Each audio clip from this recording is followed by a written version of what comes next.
Alors, on a vu dans la vidéo précédente comment on obtenait une équation cartésienne d'un plan à partir d'un point et d'un vecteur normal.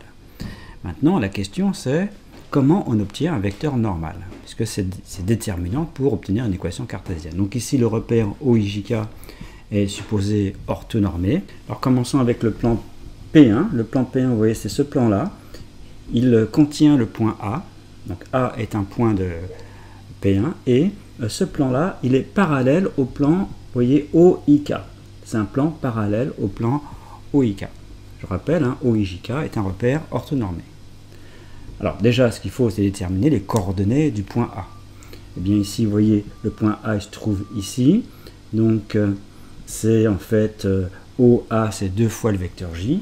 Donc les coordonnées sont 0, 2, 0. Bien. Et un vecteur normal de ce plan, c'est un vecteur donc, qui donne la direction d'une droite orthogonale. Et bien une droite orthogonale au plan P1, c'est-à-dire au plan OIK, c'est le vecteur J. Donc le vecteur J est un vecteur normal. Donc J, vecteur normal. Et les coordonnées du vecteur J sont 0, 1, 0. Puisque c'est 0 fois le vecteur I, plus 1 fois le vecteur J, plus 0 fois le vecteur K. Donc on a A, on a J, donc on a automatiquement une équation cartésienne du plan P1. Alors comment on fait? Je vous rappelle, on écrit, donc ça c'est la rédaction, on va utiliser cette rédaction, M de coordonnées x, y, z appartient à P1, ça équivaut à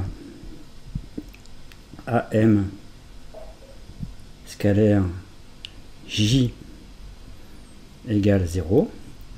AM, les coordonnées de AM, donc on fait x moins 0, ça fait x, y moins 2, ici z, et j, les coordonnées c'est 0, 1, 0.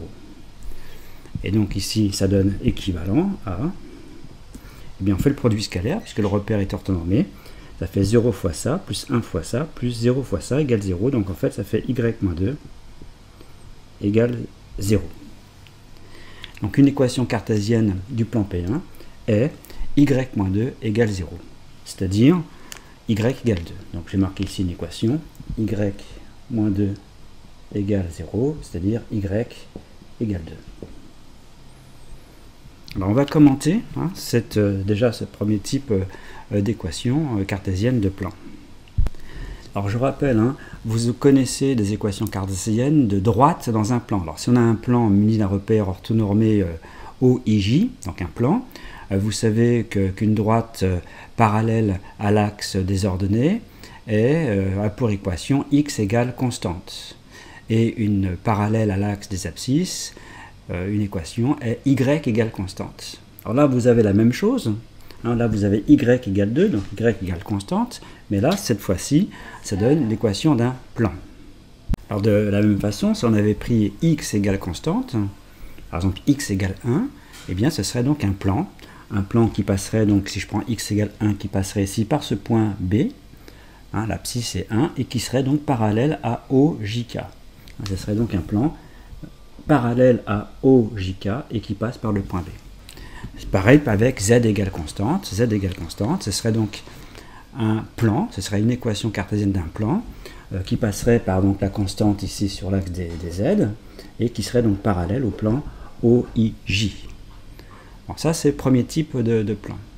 Maintenant, il y a deuxième type, ça va être le plan ici noir, donc je vais le montrer. Donc ici le plan P2, vous voyez, le plan P2, donc il contient le point A et le point B, et il est cette fois-ci parallèle non pas à un plan du repère, mais parallèle à un axe du repère, ici parallèle à l'axe OK. Alors là, on ne peut pas directement obtenir un vecteur normal. Donc comment on va faire pour obtenir un vecteur normal? Donc on va dire n vecteur normal du plan P2, on va dire que ces coordonnées sont A, B, C, donc les trois coordonnées ne peuvent pas être toutes les trois nulles, mais il peut y en avoir plusieurs, une ou deux coordonnées nulles, ça c'est possible, c'est ce qui s'est passé tout à l'heure, et on sait en plus que ce triplet ABC n'est pas unique, il y a une infinité de vecteurs normaux, ils sont tous collinaires entre eux. Alors ce qu'il faut, c'est trouver A, B, C. Bien, alors ce qu'on va faire, il faut trouver deux vecteurs orthogonaux à n. Alors je vous rappelle, n est un vecteur normal du plan ABC. Donc déjà, on sait que n est donc orthogonal au vecteur AB. Je vous rappelle, puisque c'est un vecteur qui donne la direction d'une perpendiculaire, donc c'est orthogonal à n'importe quel vecteur de ce plan. Et la deuxième chose, il faudra une deuxième équation. N est également orthogonal à quel autre vecteur? Eh bien, au vecteur K. Pourquoi c'est orthogonal au vecteur K? Puisque la droite OK est parallèle au plan, ici, P2. Donc, comme c'est parallèle au plan P2, et que le vecteur N donne la direction d'une perpendiculaire, le vecteur N est également orthogonal au vecteur K. Bon. Donc, on va écrire ce que cela donne avec le produit scalaire. Donc ça équivaut à n scalaire AB égale 0. Et ici, n scalaire K égale 0. Donc maintenant, il faut donner les coordonnées des vecteurs AB et K. Donc le vecteur AB, les coordonnées sont 1, moins 2, 0. Et le vecteur K, ses coordonnées sont 0, 0, 1. Donc je vais l'écrire ici. Donc voilà. Donc en écrivant le produit scalaire ici, ça fait A, donc N, ses coordonnées sont ABC, ça fait A moins 2B égale 0, ici, première équation. Ici, deuxième équation. Donc ici, ça fait C, on fait ça, A fois 0, plus B fois 0, plus C fois 1, donc C égale 0. Donc vous avez C égale 0 et A moins 2B égale 0. Donc qu'est-ce qu'on obtient comme vecteur normal ici? Je peux par exemple exprimer A en fonction de B. A c'est 2B. Donc ici il y a 0. Si je mets B ici, ici j'ai 2B. Donc en faisant comme ça, j'obtiens en fait tous les vecteurs normaux du plan P2. Ce sont tous les vecteurs de coordonnées 2B, B, 0. B non nul, puisque si je prends B égale 0, j'obtiens le vecteur B non nul. Donc par exemple, on peut prendre le vecteur de coordonnées 2, 1, 0, en prenant B égale 1. Donc c'est ce qu'on va faire, on va prendre le vecteur de coordonnées 2, 1, 0, c'est-à-dire on prend ici B égale 1, et je fais le calcul que l'on a fait comme tout à l'heure. Donc on écrit M de coordonnées x, y, z appartient à P2, ça équivaut à, donc ici on choisit soit A, soit B. Bon, je vais prendre le point B ici, ça équivaut à BM scalaire N égale 0. Alors BM, les coordonnées sont x moins 1, y, z, et n, on vient de trouver n de coordonnées 2, 1, 0. On écrit que le produit scalaire est nul, donc je vais enlever tout ça. Donc produit scalaire nul, ça veut dire 2 fois x moins 1 plus y, les 0 fois z ça fait 0, égale 0. Donc on développe, ça fait 2x plus y moins 2 égale 0. Eh bien ça, c'est une équation cartésienne du plan P2. Alors, on va déjà faire une remarque. J'ai utilisé le point B ici. Je n'ai pas utilisé le point A. Donc on peut regarder si le point A est bien dans ce plan. Il est censé être dans ce plan. Donc on vérifie que les coordonnées de A vérifient cette équation. Donc si on remplace x par 0, y par 2, eh bien vous voyez bien, 2 moins 2, ça fait bien 0. Bon, et si on prend le point B, évidemment, ça fait également 0, puisque c'est ce point-là qui est utilisé. Alors remarquez une chose ici, il n'y a pas de z, et comme par hasard, c'est parallèle à OZ. Donc dans une équation cartésienne, c'est assez simple à retenir. Quand il n'y a pas de z, c'est que le plan est parallèle à OZ. Quand il n'y a pas de z, tout à l'heure c'était y égale constante. Donc il n'y a pas de z et pas de x. Pas de z, pas de x. C'est-à-dire c'est parallèle à la fois à OZ et à OX. C'est-à-dire c'est parallèle au plan OIK. Bon, et quand c'est ni l'un ni l'autre, il y aura des x, des y et des z. Alors ça va être le cas du troisième plan, du plan ABC, que je vais faire maintenant. Alors voilà le plan ABC, que j'appelle P3. Il faut donc un vecteur normal de ce plan. Donc, j'ai donné les coordonnées de ABC. Bon, là, sur la figure, c'est assez simple à trouver. Il faut un vecteur normal, donc on va écrire que n, ses coordonnées sont A, B, C. Et on va écrire que n scalaire AB est nul, puisque le vecteur n, il est donc orthogonal à AB, il est orthogonal à n'importe quel vecteur de ce plan. Et n scalaire AC est nul. Alors j'ai pris AC, j'aurais pu prendre B, C et BA. Ça aurait peut-être été plus simple d'ailleurs. Ça n'a pas d'importance, on trouvera sur une équation cartésienne.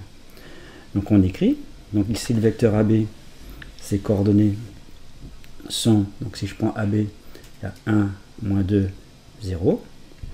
Et l'autre, n scalaire AC, le vecteur AC, ses coordonnées sont ici, AC, 0, moins 2, 1. Donc on écrit ici le produit scalaire est nul, donc ici il y a A, B, C. Donc la première équation qu'on obtient est, donc la première équation ça fait A moins 2B plus 0 égale 0. Ici, ça fait 0 moins 2B plus C égale 0. Donc on obtient un système ici avec deux équations et trois inconnus. Donc en fait ce qu'on fait, c'est qu'on exprime tout en fonction par exemple de B. Par exemple ici vous avez A égale 2B. Ici C égale 2B également. Alors évidemment j'ai fait en sorte que ce ne soit pas très compliqué au niveau des calculs. Donc quelles sont les coordonnées d'un vecteur normal? Donc je garde B ici. A c'est 2B. Et C c'est également 2B. Donc ça me donne en fait tous les vecteurs normaux. Hein. Voilà leurs coordonnées, B non nul. Alors si je prends B égale 1, je peux prendre autre chose hein, que 1, j'aurais pu prendre 1,5. Alors je vais prendre 1, donc j'obtiens comme vecteur normal, comme vecteur normal 2, 1, 2. C'en est 1. Donc ensuite on recommence, on dit M de coordonnées x, y, z appartient à P3. Ça équivaut à... Donc on écrit le produit scalaire. Donc je vais prendre quel point? Donc soit on va prendre B, c'est le plus simple. Donc ça équivaut à Bn scalaire n égale 0. Donc Bm, les coordonnées sont x moins 1, y, z. Et n, on a trouvé 2, 1, 2. Et donc on écrit le produit scalaire ici. Donc je vais le faire ici. Produit scalaire nul. Donc ça fait 2 facteur de x moins 2, de x moins 1, plus y, plus 2z égale 0. On développe, ça fait 2x, plus y, plus 2z, moins 2 égale 0. Donc ça, c'est une équation cartésienne du plan P3. Alors je dis une, hein, parce qu'évidemment, il suffit de multiplier tout par moins 1 ou par 2, vous obtenez une autre équation cartésienne. Elles sont équivalentes. Donc voilà ce qu'on obtient. Alors on peut quand même vérifier, hein, puisque on sait qu'on a 3 points, donc on peut quand même remplacer ici les coordonnées de A là-dedans, vérifier que cette équation elle est bien vérifiée. Donc ici si je remplace x par 0, y par 2, donc ici j'ai 2, et z par 0, donc 2 moins 2 ça vaut bien 0. Donc le point B, donc c'est ce qu'on a utilisé, donc c'est censé être vérifié, mais bon, si je remplace x par 1 ici, et y et z par 0, ça fait 2 moins 2, ça fait 0. Et si je remplace ici avec le point C, x par 0, y par 0 et z par 1, 2 moins 2, ça fait 0. Donc on peut vérifier, hein, surtout s'il y a des calculs, que les points au départ sont bien dans le plan en utilisant l'équation cartésienne ici trouvée. Voilà, équation cartésienne. Vous remarquez qu'il y a des x, qu'il y a des y et des z. Il y a les coefficients aussi, les 3 coefficients sont non nuls. Autrement dit, les 3 coordonnées du vecteur normal sont non nulles. Ça veut dire qu'on a un plan qui n'est ni parallèle à un plan du repère, ni parallèle à un axe du repère. C'est le cas du plan ABC. Donc voilà donc des petits exercices de recherche d'équations cartésiennes de plan, c'est-à-dire à partir de la recherche de vecteurs normaux. Alors une remarque quand même en perspective cavalière, donc voilà comment on représente en perspective cavalière un repère orthonormé dans l'espace, O, I, J, K. Ici le vecteur I je l'ai mis ici, mais il aurait pu être ici, donc on aurait pu mettre J ici et I ici, ou voire même K ici et I ici. Donc il faut faire attention, il faudra bien regarder quel est le vecteur qui est le vecteur qui donne donc les abscisses, et pour l'axe des ordonnées, pour l'axe des cotes, pareil. C'est possible que vous ayez un exercice où on ne donne pas de repère comme ça, mais on donne par exemple une figure, on donne un cube. Donc quand on a un cube, on a naturellement un repère orthonormé à partir d'un cube. On pourrait prendre un parallélépipède rectangle, et dans ce cas-là, on peut naturellement également trouver un repère orthonormé à partir de cette figure. Et donc il faut bien savoir ce qui représente les abscisses, les ordonnées et les cotes.